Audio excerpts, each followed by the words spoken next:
Hello भाइयों, मैं हूँ फैक्ट भाई। हम जिंदगी में एक ही बार जीते हैं और एक ही बार मरते हैं, लेकिन कुछ लोगों की कई जिंदगियाँ होती हैं। वो खुद को ही मार कर दोबारा जीते हैं। इशिका देखो, ये जिंदा है। कुछ समझ में आया क्या? ये स्टूपिड रीजंस के लिए अपनी डेथ फेक करते हैं। मतलब खुद की नकली डेथ कौन करवाता है, वो भी फुल प्लानिंग के साथ। I mean, isn't that so fake? Well, मैंने लाइफ में आज तक किसी की डेथ एक फोन कॉल पर होती हुई नहीं देखी है, और ना ही मैंने किसी जगह जासूस को हिटलर जैसे शातिर और क्रूर लीडर को बेवकूफ बनाता हुए देखा है। देखना तो दूर की बात, सुना भी नहीं है। और ना ही मैंने कभी कोई मैरिज प्रपोजल को डेथ से शुरू होते देखा है। आई मीन लिटरली, ये काफी अतरंगी लोग हैं जिन्होंने अपनी फेक डेथ से न जाने कितने लोगों को बेवकूफ बनाया है। और भाइयों, आज हम इनकी मास्टरमाइंड फेक डेथ की कहानियां साथ में एंजॉय करेंगे। तो अब और समय न गंवाते हुए हम सीधा इन मरे हुए लोगों को वापस जिंदा करते हैं। मेरा मतलब है, let's start with our today's video title 6 people who fake their life. Number 1, पति पत्नी और वो। जॉन एंड एनी डार्विन एक हैप्पीली मैरिड कपल थे, पर अचानक से एक दिन इस पति और पत्नी के बीच वो आ जाता है। अरे वो insurance premium policy. Well friends, mister and Mrs Darwin की कहानी कुछ ऐसी है कि ये अपने कर्जे में बेहद डूबे हुए थे। 1,30,000 यूरोस, यानी तकरीबन 108 लाख का तो इनका कर्ज था। कैसे चुका पाते? मतलब अगर ये अपना घर बार भी बेच देते तो भी अपना कर्ज नहीं चुका पाएंगे। इसलिए अब ये पति पत्नी जोड़ी एक खुराफाती प्लान बनाते हैं, जहाँ ये बड़ी चालाकी से जॉन की डेथ को फेक करते हैं। चालाकी इसलिए क्योंकि ये एक बोट एक्सीडेंट का सहारा लेते हैं। उनके प्लान के मुताबिक जॉन अकेले बोट में सैर करने निकल गया और डूब के मर गया। अब जब जॉन बोट में अकेला रहेगा तो ज्यादा विटनेसेस का सवाल तो पैदा होता ही नहीं, राइट? इतना ही नहीं, डेड बॉडी की भी नो झंझट, क्योंकि इनके प्लान के मुताबिक वो बॉडी पानी में गिर गई। बट यहाँ इंश्योरेंस वालों को काफी डाउट होता है, पर सरप्राइजिंगली सारे डाउट जॉन की मौत की ओर ही इशारा कर रहे थे। पर उसकी बॉडी कहीं नहीं मिली। लेकिन एनी आधी कामयाब रही इंश्योरेंस मनी हासिल करने में, क्योंकि बॉडी न मिलने पर इंश्योरेंस कंपनी ने सिर्फ हाफ पॉलिसी अमाउंट दिया। और क्या आपको पता है जॉन इस पूरे इंश्योरेंस पॉलिसी के चक्कर में कहाँ छुप कर बैठा था? वेल, जॉन एक रेंटेड 1 रूम अपार्टमेंट में छुप कर बैठा था, जो उसके और एनी के घर के एकदम बाजू में था। I mean, can you just imagine? ये तो वही हुआ ना कि बगल में छोरा और शहर में ढिंडोरा। इतना ही नहीं, कुछ समय बाद ये वापस अपने पुराने घर में चला गया। I mean just next door, अपनी बीवी के साथ, अपने ही घर में। लाइक लिटरली भाई, ऐसा कौन करता है? और इसे एक किराएदार ने पहचाना भी और उससे पूछा भी, तुम तो मरे हुए थे ना, वापस जिंदा कैसे हो गए? And well, don't worry friends, इस किराएदार को बीच में ना घुसड़ने की आदत नहीं थी। सो ये पुलिस के पास कभी जॉन का भांडा फोड़ने नहीं गया। बट आखिर एक फ्रॉड कब तक चुपचाप छुप कर बैठ सकता है? 4 सालों बाद एक कपल की तस्वीर इंटरनेट में वायरल हो गई, यहाँ तक कि ब्रिटिश न्यूज़पेपर में भी। वेल, ये कपल हमारे डार्विन कपल ही थे, और जिस इंश्योरेंस कंपनी को इन्होंने ठगा था उन्होंने तुरंत एनी और जॉन पर केस ठोक डाला। और वेल, इन्हें 6 साल से भी ज्यादा की जेल की सजा हुई, ऐसी फ्रॉड और धोखाधड़ी करने के लिए। नंबर 2, मुझसे शादी करोगी? लगी तुझे तो तेरी जिम्मेदारी।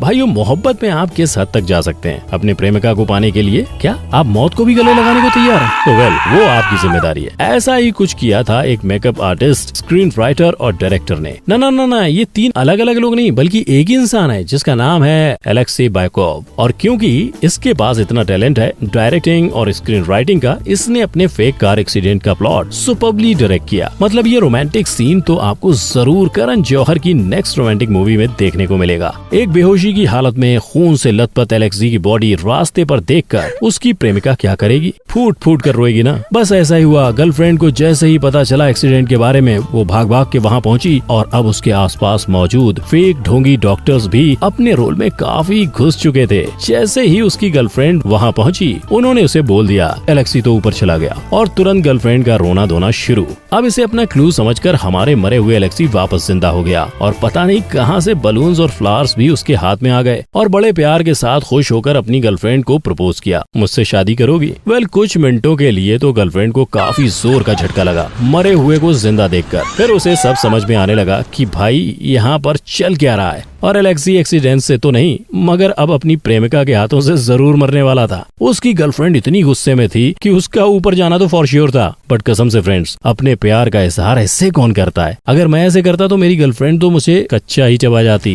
एलेक्सी ने अपने इस पूरे ड्रामे का कारण भी बताया। वेल, वो अपनी गर्लफ्रेंड को रियलाइज करवाना चाहता था कि कैसे उसकी लाइफ इनकम्प्लीट रहेगी एलेक्सी के बिना। मतलब वाह, हैट्स ऑफ ब्रदर, क्या रीजन है भाई। बट हाँ, इसकी गर्लफ्रेंड वाकई में इससे बहुत सच्चा प्यार करती थी, इसीलिए वो शादी के लिए भी राजी हो गई। Number 3, Romeo calling Juliet. Well दोस्तों, हमारे मॉडर्न डे रोमियो और जूलियट की मुलाकात होती है एक डेटिंग ऐप से, वही टिंडर, बम्बल वगैरह वगैरह। रोज और जैक एक दूसरे से चैटिंग करते करते फाइनली एक दिन मिलने का प्लान भी करते हैं। बट कहते हैं ना, जो दिखता है वो वैसा होता नहीं, और जो नहीं दिखता वो डेफिनेटली वैसा नहीं होता। हमारी मासूम रोज के साथ भी कुछ ऐसा ही हुआ। उसके हिसाब से उनकी पहली डेट बिल्कुल अच्छी नहीं गई, लेकिन जैक को रोज बहुत अच्छी और सुंदर लगी। पर रोज तो बस अपनी इस ऑनलाइन गलती से अपना पीछा छुड़वाकर भागना चाहती थी, क्योंकि जैक सिर्फ दिखता मासूम टाइप का था, बट था काफी चिपकू और इरिटेटिंग टाइप का बंदा, और वो हाथ धोकर रोज के पीछे पड़ गया। उस डेट के बाद से जैक रोज को कॉल करता, और रोज कुछ ना कुछ बहाना बनाती। अब रोज काफी तंग आ चुकी थी रोज के कॉल से,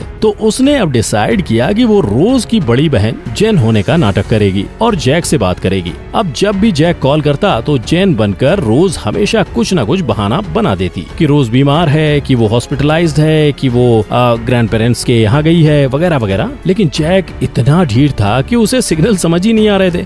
dude, she is clearly not interested in you anymore. But नहीं, जैक जिद करता जेन से कि वो हॉस्पिटल का एड्रेस दे, अपने घर का एड्रेस दे, ताकि वो रोज को अपनी आंखों से देख सके। लिटरली 24/7 वो कॉल करता रहा। मतलब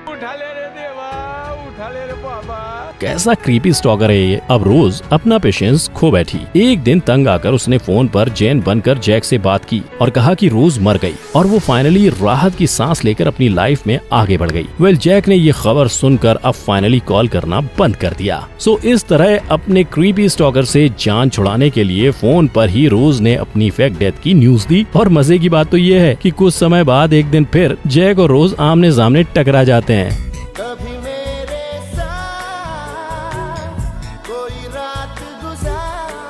मोहतरमा को झूठ पड़ गया भारी। अब आगे क्या हुआ होगा वो आप मुझे बताओ कमेंट सेक्शन में। नंबर 4, क्या लोग मुझे पसंद करते हैं? Mirror mirror on the wall, let me know if I am like by all. Well भाइयों, लोकप्रियता किसे पसंद नहीं? आखिर हम सब जानना चाहते हैं कि कितने लोग वाकई में हमारी परवाह करते हैं। बस सोशल मीडिया में 1000 फ्रेंड्स होना साबित नहीं करता कि आपको सब पसंद करते हैं। सिमिलरली हमारे 18th सेंचुरी के अमीर और सेल्फ प्रोक्लेम्ड लॉर्ड, यानी खुद को लॉर्ड बनाने वाले लॉर्ड टिमोथी डेक्स्टर के पास इतनी धन दौलत और संपत्ति थी कि वो अगर अपना आधा भी धन गरीबों में बांट दे तो भी उसका नाम अमीरों की लिस्ट में ही आएगा। इतना अमीर, सक्सेसफुल और लॉर्ड होने के बावजूद उनके अमीर नेबर्स और फ्रेंड्स उन्हें कभी वो इज्जत नहीं देते थे। उनके लिए ये लॉर्ड सिर्फ एक अनपढ़, गवार और मैनरलेस इंसान था, जिसे अमीरों के तौर तरीके नहीं आते थे। मुंह के सामने तो हमेशा अच्छे बनते थे, पर पीठ के पीछे तो जोर जोर से उसे एक अंगूठा छाप ही कहते थे। और ये सारी बातें सीधा लॉर्ड डेक्स्टर के स्यूज हुए आत्मसम्मान को लगती थी। उसके मेल ईगो को ये बात बिल्कुल बर्दाश्त नहीं हुई। वो जानना चाहता था कि क्या वाकई लोग उससे ऐसी ही घृणा करते हैं, क्या लोग उसे पसंद करते हैं। ये बात हमेशा खटकती रहती थी उसे। और दोस्तों, सिर्फ ये जानने के लिए कि कितने लोगों को सही में उसकी परवाह है, क्या आप इमेजिन कर सकते हैं कि उसने क्या किया? उसने अपनी फेक डेथ की झूठी खबर चारों ओर फैला दी, और तो और एक दिखावटी फ्यूनरल भी आयोजित किया, जिसे अटेंड करने कम से कम 3000 लोग आए। वेल, 3000 लोगों को अपनी फ्यूनरल में देखकर वो काफी खुश हो गया। लोग शायद वाकई में उसे पसंद करते थे, पर जैसे ही सच्चाई सामने आई कि वो जिंदा है और ये सब सिर्फ एक नाटक था, उसकी बहुत बदनामी हुई। लोगों ने खुद को ठगा सा महसूस किया। आई मीन, सभी करेंगे, राइट? और 6 साल बाद जब लॉर्ड डेक्स्टर फाइनली ऊपर टपक गया, तो इस बार उसकी फ्यूनरल काफी सोनी सोनी सी थी। नंबर 5, राजनीति पड़ी भारी। यार, वो कहते हैं ना, राजनीति में कभी मुर्दे गाड़े नहीं जाते, और ये मेयर लेनिन कैराबेलिडो ने सत्य भी साबित किया। वेल, 2013 में लेनिन ने मेयर इलेक्शंस में भाग लेकर खुद के पैरों में कुल्हाड़ी मार ली। वो काफी कट टू कट जीते, क्योंकि अपोजिशन और उसमें सिर्फ 19-20 का फर्क था, और 20 पर थे मेयर लेनिन, जो फाइनली मेक्सिको के ओक्साका शहर के सैन ऑगस्टिन एमेटेंगो नगर के मेयर बन गए। लेकिन ये घड़ी तो लेनिन के लिए सिर्फ कुछ दिनों की मेहमान थी। लेनिन का अतीत काफी रहस्यमयी था। ऑपोजिशन ने उसके पास के बारे में खोद खोद कर इन्फॉर्मेशन निकाली, और फिर जो उन्हें मिला उसने सबके होश उड़ा दिए। न्यूज़पेपर से टेलीविजन तक हर जगह ये हेडलाइंस छप गए कि मेयर लेनिन एक बहुत बड़ा फ्रॉड है, जो मर के वापस जिंदा हो गया। क्योंकि 3 साल पहले यानी 2010 में लेनिन एक गैंग रेप केस में फंसा हुआ था। इससे बचने के लिए उसकी फैमिली ने एक फेक डेथ सर्टिफिकेट बनाया, जहाँ उन्होंने ये दावा किया कि लेनिन डायबिटीज का शिकार बनकर अपनी जान से हाथ धो बैठा। इस नकली डेथ सर्टिफिकेट के बाद गैंग रेप केस के चार्जेस कोर्ट अपने लेनिन पर से हटा दिए। बट मेयर बनने की होड़ में शायद वो ये भूल गया कि मरे हुए वापस जिंदा नहीं होते, और अचानक से लेनिन की पोल खुलने के बाद वो काफी कैमरा शाई मेयर बन गए और प्रेस कॉल्स भी लेना बंद कर दिया। इस धोखेबाज की असलियत चिंगारी की तरह तेजी से फैली और जल्दी लेनिन को पुलिस ने अरेस्ट कर लिया और फिर से उस पर उसका पुराना रेप केस का आरोप ठोक दिया गया।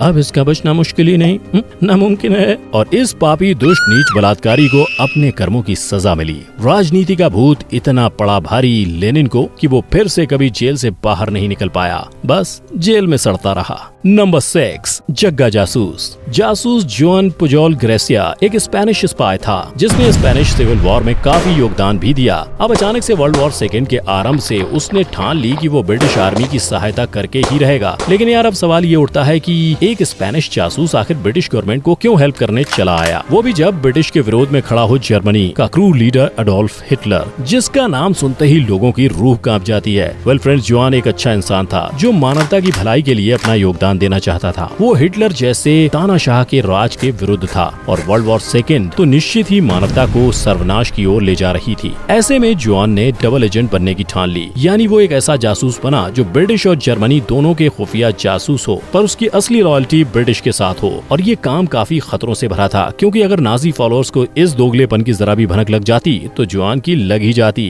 वो भी गंदी वाली। क्योंकि ऑफ कोर्स हिटलर काफी फेमस है दर्द भरी और खौफनाक मृत्युदंड देने के लिए। इनफैक्ट जर्मनी को लगा कि जुआन ने वाकई में अपने गुप्तचरों को शत्रु देश यानी ब्रिटेन के इर्द गिर्द रखा है, जबकि असल में वो सब गुप्तचर सिर्फ इमेजिनरी यानी काल्पनिक थे। मतलब इस जासूस का जिगरा तो देखो, एकदम काबिले तारीफ। लेकिन इस साहसी जासूस ने इस काम से अपनी जान के साथ साथ अपनी बीवी की जान भी खतरे में डाल दी। अब उसकी वाइफ को ये डर लगने लगा कि अगर जुआन एक्सपोज हो गया तो हिटलर जुआन को तो जान से मार देगा ही, बट उसे भी जिंदा नहीं छोड़ेगा। अब इसी डर के कारण उसने सोचा अगर वो सामने से जाकर जर्मनी को अपने पति की सच्चाई बता देगी तो जर्मनी उसकी लॉयल्टी देखकर उसकी जान बख्श देगा और उसे अपनी मातृभूमि स्पेन वापस भेज देगा। इनफैक्ट वो एक दिन जुआन को वार्न भी करती है इस बारे में। अब जैसे ही ब्रिटिश को इस बात की खबर पड़ी, उन्होंने तुरंत इस बात को अपनी मुट्ठी में ले लिया। जुआन ब्रिटिश के लिए एक बहुत ही इंपॉर्टेंट एसेट बन चुका था, जिसने नाजियों के खिलाफ बहुत सी इंपॉर्टेंट खुफिया सूचनाएं देने में मदद की। तो ऑफ कोर्स अब ब्रिटिश की बारी थी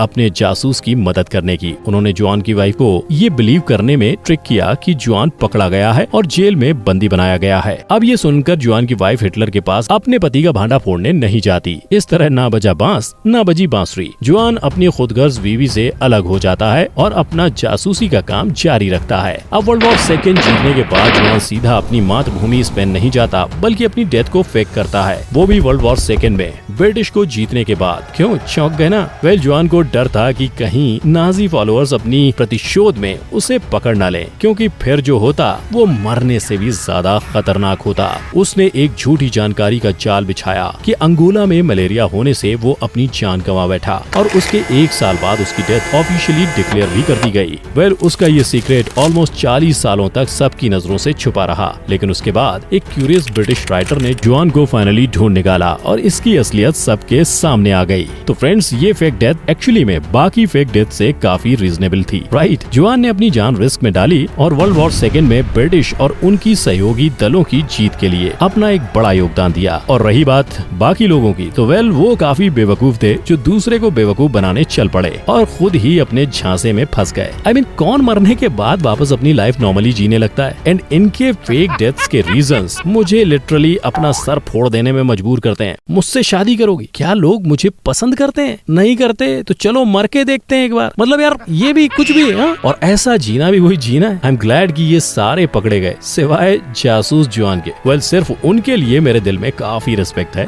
बाकी लोगों पर तो मुझे सच में हंसी आ रही है। मतलब क्या भारी पोपट हो गया। I mean, go get a life, क्योंकि हम एक ही बार जीते हैं और एक ही बार मरते हैं। सो भाइयों, जीना है तो सर ऊंचा करके जियो, सर उठा के जियो और खुशी से जियो। And if you agree with me तो एक लाइक जरूर ठोकना और हमें जरूर बताइए कि इस लॉकडाउन में आप अपनी लाइफ कैसे जी रहे हैं। Till then, keep watching, keep learning and keep growing with Fact Bhai. Jai Hind.